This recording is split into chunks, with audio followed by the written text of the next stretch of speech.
Bonjour. Quand on est créateur de contenu, on connaît tous cette frustration. Pourquoi est-ce que certaines publications marchent du tonnerre et d'autres font un flop total? Aujourd'hui, on va décortiquer l'algorithme pour comprendre comment booster sa visibilité. Et tout ça sans dépenser un seul centime. Voilà la fameuse question. Comment l'algorithme choisit-il de montrer ou non un contenu? Et surtout, comment on peut l'influencer un peu, sans avoir à payer?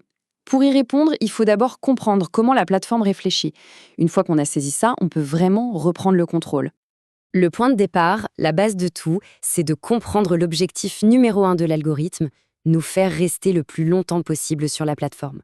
C'est simple, chaque décision, chaque contenu qui est mis en avant sert cet unique but, nous garder captifs. Et ça, c'est la clé pour comprendre tout le reste. Alors, comment l'algorithme fait-il pour atteindre son objectif? Eh bien, il s'appuie principalement sur 3 grands piliers. Le tout premier, et c'est sans doute le plus crucial pour démarrer, c'est l'interaction. Pensez-y comme l'étincelle qui va tout allumer. Et attention, là, il y a une nuance très importante. Ce n'est pas seulement le nombre d'interactions qui compte, mais c'est surtout leur vitesse d'arrivée. Obtenir des commentaires, des partages, des enregistrements dans les toutes premières minutes, c'est le signal le plus fort qu'on puisse envoyer à l'algorithme. Et voilà comment ça se passe en coulisses.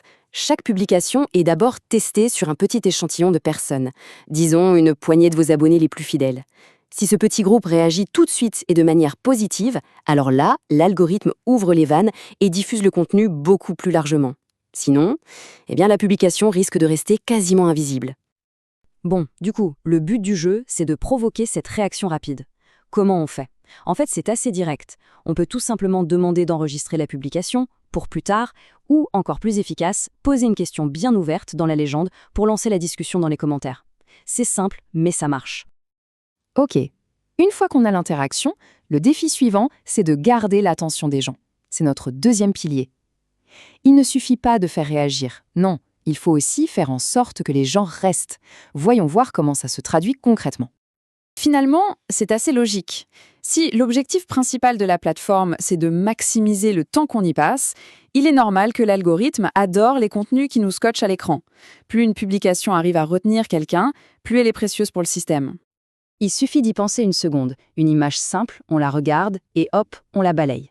Mais un carrousel bien fait, une vidéo qui dure plus de 7 secondes, ou une description qui raconte quelque chose, ça force à ralentir. Et c'est exactement ça que l'algorithme recherche.